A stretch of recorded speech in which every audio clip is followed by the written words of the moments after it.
Hi there, I'm Victoria Peat, and in this video demonstration I'm going to show you how to make a triangle in a square using the foundation paper piecing technique. You'll learn all about the tools involved, how to prepare your fabrics, and how to sew your block.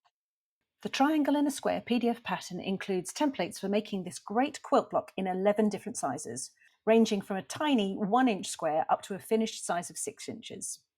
The pattern pages have been laid out to print on both US letter and A4 paper. There are links to my website and the Etsy store in the links below. Right, so in this demo I'm going to be making a 2-inch triangle in a square. So I have some templates printed out. I've used a 50 GSM paper and I'll put a link to those in the comments below. I've bought those on Amazon, the ream of paper on Amazon, and I'm finding that really great for foundation paper piecing at the moment. So I've got that, I've got my fabrics, I've got a couple of rotary cutters, I've got an acrylic ruler, I have an add a quarter ruler and an add an eighth ruler. The add an eighth ruler isn't entirely necessary, but I'll show you how I use it regardless, because if you're considering buying one, it's always good to see them demonstrated. I have a craft knife and I have a glue pen. I've got a smaller cutting mat. Again, this isn't absolutely necessary, but I'm going to use one in this demo. I have my wool pressing mat, an iron, which I must remember to turn on, and I have a clapper. Then I have my sewing machine, and for foundation paper piecing, as always, I am using my standard presser foot on here, which is just a clear one for I use an Elna 720 Pro, and this is a foot A, which is a nice clear foot with good visibility. You don't need anything fancy on your machine other than that. Okay, so to start off with, I'm going to take my templates, and with the PDF that you buy, you get a number of different sizes. You get 11 in total. These are all the different sizes that you get. And each template is on a different page. And the smaller ones, I've put more on a page just so that you're not printing out a page with just one template on it. I've already cut this one out because I used that to make one of my samples. So I'm just going to cut another one out, and I'm just going to use a craft knife, but you can use scissors if you like, whatever you have to hand. And the way I use my templates is that I cut them out just outside the dotted lines. So each template you'll see, there's a dotted line around the outside, get my teeth in. And this dotted line around the outside shows the outer edges, including the seam allowance.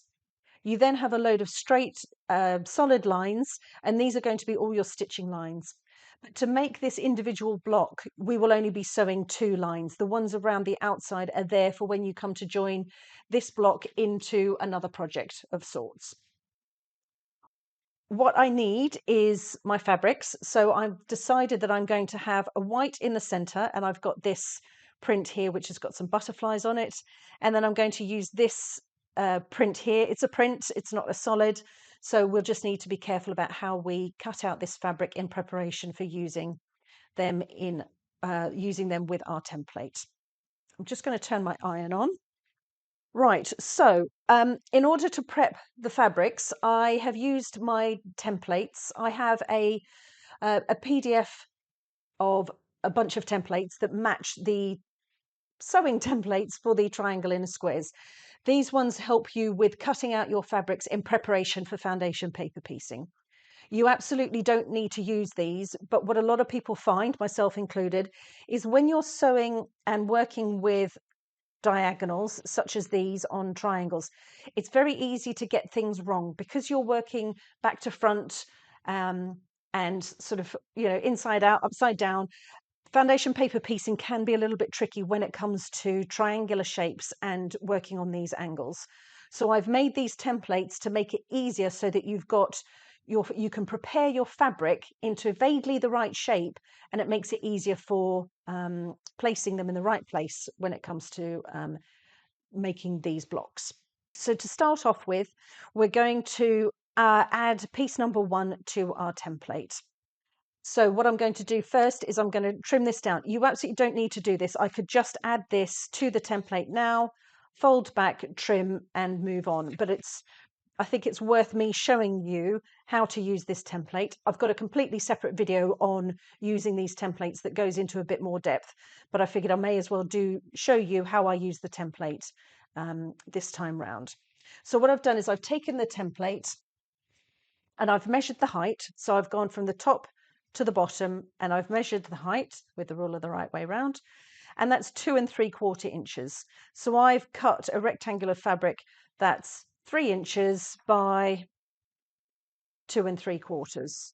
So what I can do is place that on the fabric here, and you can see it's 2 3/4 by 3 inches. So all I'm doing is just cutting off these two sides. So there's as minimal wastage as you can get. What I'm just bearing in mind is that just when I make these blocks, I like to make sure that the grain of the fabric follows the middle of this triangle. You can do it any way you like, but I think that you create yourself a bit of a problem when you come to take out your papers. This piece of fabric that's left in the middle here, if that's on a bias or on a squiffy angle, it has the opportunity at some stage for this edge to become more wavy, or it makes it more difficult to trap it in another seam because this will stretch. If this isn't across the grain, it will stretch. Anything that's done on a bias, the minute you look at it, it starts to go all a bit funny. So I try and keep that midline on my template in line with the grain of the fabric. So I've just got that placed along this raw edge, and I've got the raw edge lined up on the top. I'm going to take my rotary cutter and I'm just cutting along to remove that excess. If you prefer, you can use a little bit of glue pen just on the reverse of the template to hold it in place if you like. You can use an acrylic ruler if you prefer, but I'm quite happy to just slowly run along the outside. Now, these aren't exact pieces, i.e. they're a little bit bigger than we need, therefore it doesn't matter if it's slightly bigger or slightly wavy, because we're going to be trapping this excess within the block, within the seam allowances, and some of it will also get trimmed off as part of the process. So don't worry too much if you're a little skew-if. Right, so now that we've got this piece prepared, I'm going to join this to my paper template. And to do that, I like to use a little bit of glue pen. So I'm going to place that just behind section number 1, which is the main triangle. I'm going to put a little bit of glue with my glue pen. These wash out, so don't worry about the fact that it's coming out a different color. It dries clear and it does wash out. Right, piece number 1. Piece number 1 always attaches to the wrong side of your first piece of fabric. Now, you can either place the template on top of the fabric, or if you're using a paper, a foundation paper that's easy enough to see through, where you can see the lines, you can place that the wrong side facing uppermost, and then place the fabric right sides on top of that. Whichever way works best for your brain. Everybody's brain works slightly differently.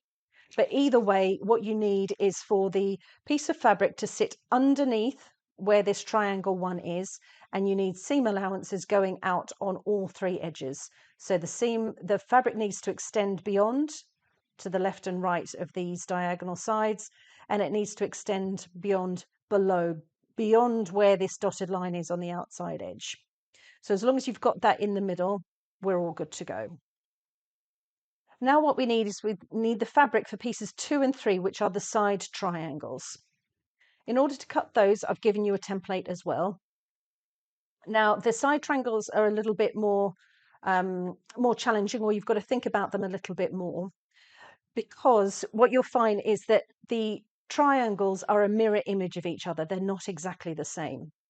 So the template that you can have from the PDF download, should you decide to get that, shows a rectangle here, and it tells you what size to cut that.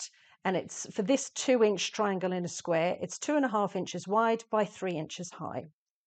Now, if I were to use this and I were to cut this rectangle and to cut it in half this way, what you would get is 2 exactly the same of these, let's call them triangles. They're 4-sided, but these triangular type shapes, you'll get 2 exactly the same. When you come to join that onto your template or your main triangle, you'll find that this one works well, but this one, because it's exactly the same as the other one, doesn't fit in place. So if you were dealing with a solid fabric, that's fine, because you just flip one over and then all of a sudden you've got 3 pieces that join together. But if you're using a print and you've cut out 2 using the template as is, it's not going to work. So what you need to do is you need to actually cut one from a piece of fabric this size, and we're going to cut, and then we're going to do another piece, but we're going to flip over. We don't need 2, but we're going to take this and we're going to flip it over to cut from the other side. So I'm going to start off by placing my template on the right side of the fabric this way, and I'm going to line up the top edge, the side and the bottom with my rectangle, and I'm going to cut along the 4th edge of that template. So now I've got one side triangle that fits here. The other one, which I just described to you, isn't going to fit here, but if I were making 2, that would go on one side and go again for a second template or a second triangle in a square. So now what I need to do is I'm taking another rectangle. This time I'm flipping this over and placing it on the other side. I'm just going to swivel that round.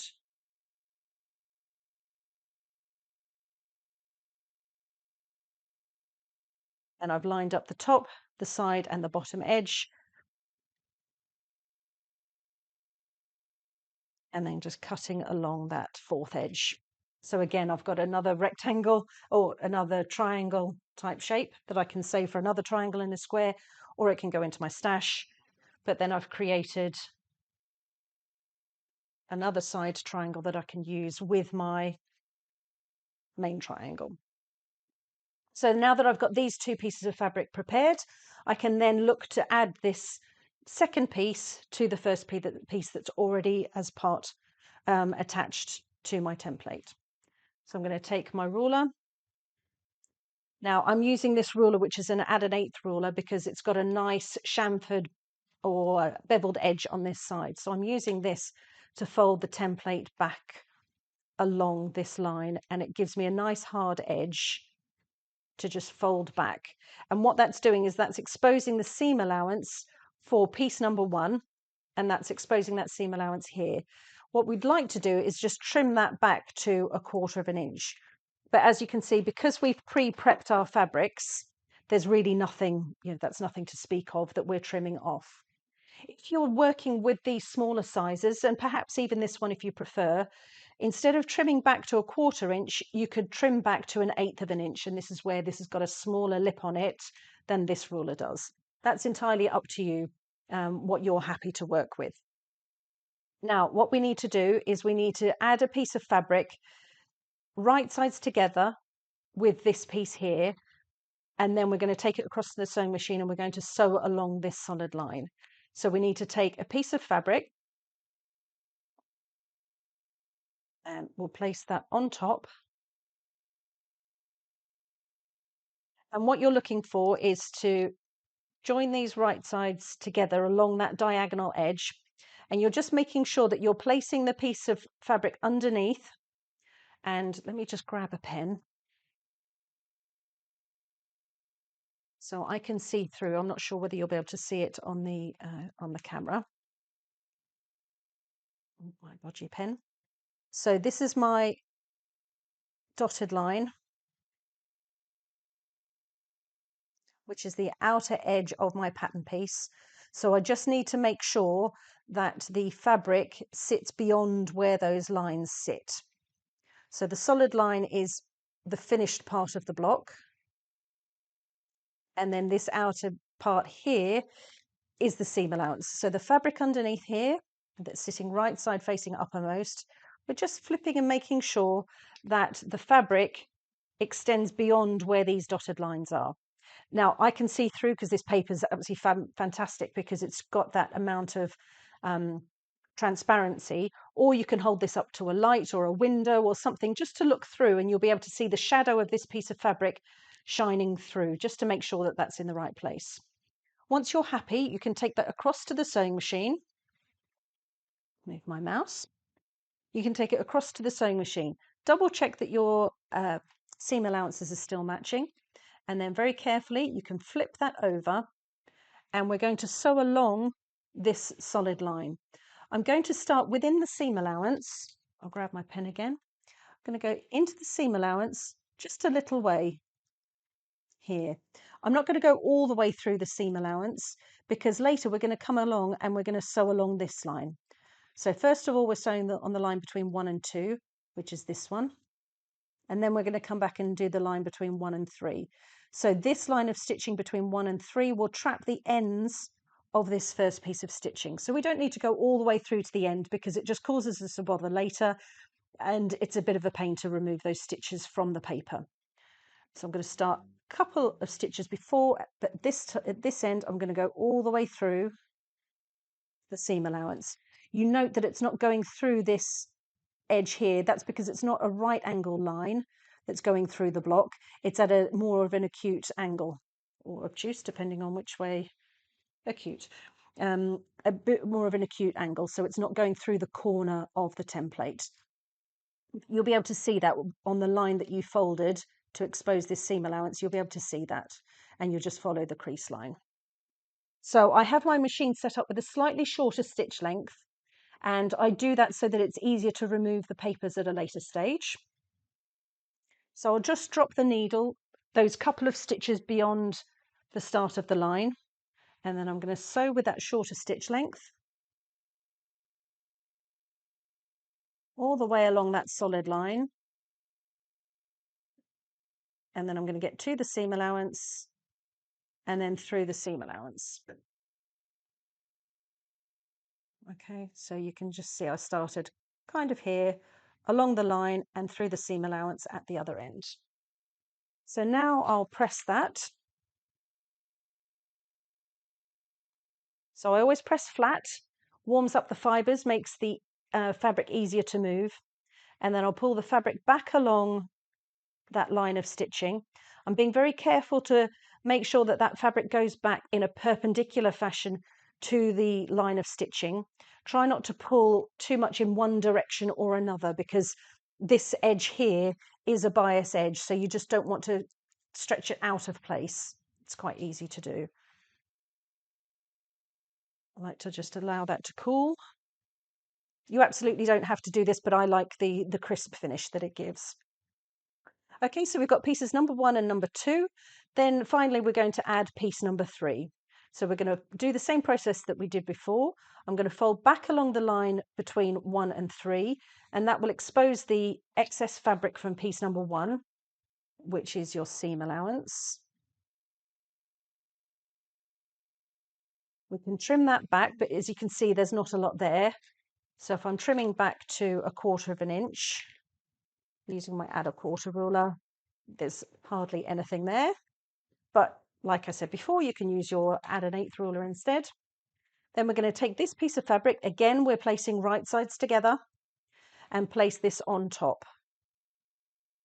ensuring the same as we did before, making sure that those raw edges are matching and that the fabric underneath is extending beyond where this dotted line is on the outer edge. Because what you don't want to do is, and I'll exaggerate this, you don't want to place too far on one way. Yes, your raw edges are matching, but actually your paper template is extending out further here, because when you flip all of that back, you're going to have some of your pattern on this size, your paper template is going to be exposed. Let's see if I can squiff that. You don't want any of this paper template exposed because then it's not going to be big enough to join into something else. So I'll fold that back again. Place that on top.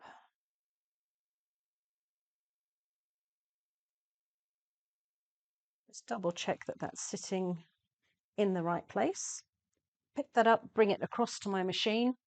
And always do just double check, particularly when you're working on larger projects and larger pieces of fabric. Sometimes this can accidentally fold under without you realizing, and it just means that you'll have to unpick, and nobody really likes doing that. Okay, so we then pull the fabric across. This time we're sewing from the opposite direction. So we're following the fold line We're going through the seam allowance here. We're going to go along this solid line, and then at the other end, we're going to continue along the fold line. We're going to go through the seam allowance all the way past the dotted line on this end. Just double checking it hasn't moved out of place.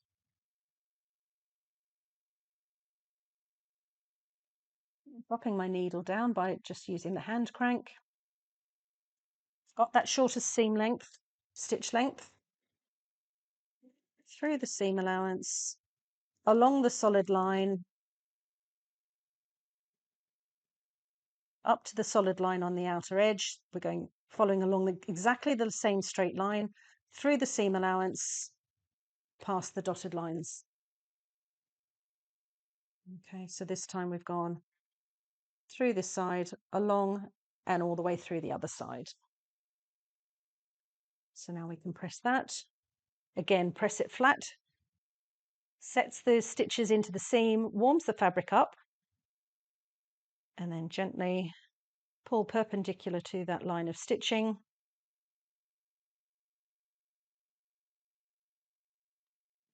Press it in place, allow it to cool a moment.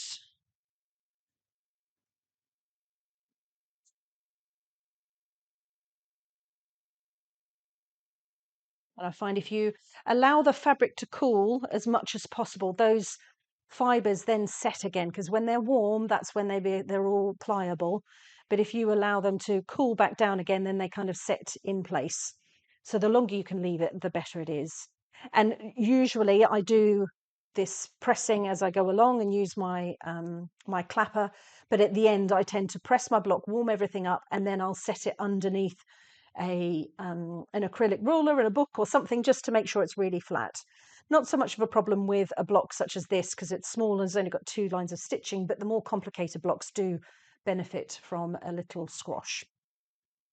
Right, that's the block complete. It's really super simple because you have only got those 2 lines of stitching. As long as you prep your fabrics in the right shapes, then it makes the process an awful lot easier than trying to guess what size of triangle to cut and what angle to place it on. That just takes the guesswork out of it. What we need to do at this stage is just tidy things up a little bit, because you don't want to sew that into a project. It's too messy, you can't deal with it. So we just need to tidy it up. What I tend to do though is that on this piece here, this isn't as secure as this one is on this side, because this one's kind of trapped along here and it's just sitting a bit flatter. So generally speaking, with my last piece of fabric, I tend to just use my glue pen and attach it, a little slick of glue along the seam allowances, and I'll just push that down in place, and that will hold it a little bit better and stop it flapping around. So from the template side, I then trim this up, and I don't tend to use my mat. I am a little bit guilty of it, and my mat has been quite worn in places. But generally speaking, I do use a spare mat, a smaller one, an older one, just to cut on, because I find you're always cutting in the same place over and over again.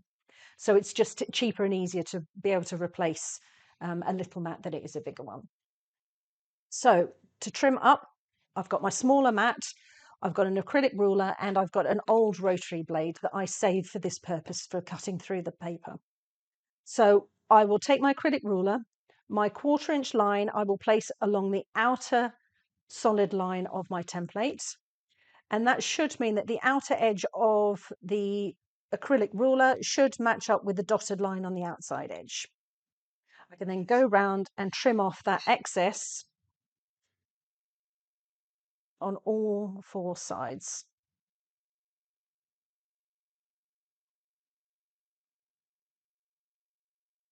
I mean, it's a rotating cutting mat, so I absolutely could rotate it, but I don't know. My habit is just to pick up the block. Silly, really. Poor OmniGrid will be rolling their eyes. Just rotate the mat, woman. Right, okay, so I've taken off that excess, so we've got those little bits that can go for the bin. And now when you turn this over, you've got a really beautiful, absolutely perfect triangle in a square block, that you've not actually had to struggle with trying to get your bias edges and correct, dealing with them properly. The template has really helped you make something super neat, super tidy, and not on the wonk. So hopefully that's shown you how easy it is to make a triangle in a square block using the foundation paper piecing method. As I've mentioned to you before, make sure that you check out the website so that you can find out both where you can get the templates. They're on my website and on Etsy.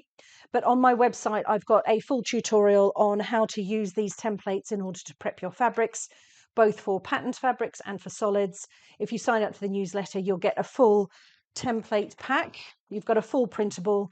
There's templates for each of the 11 different sizes that you can get, and that will really help you with your prepping, because these triangular shapes can really mess with your head.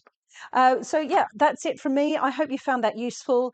As usual, if you've liked the demonstration, leave me a lovely comment. If you didn't like the demonstration, please be kind. I'm always welcome to take constructive feedback, but please be kind.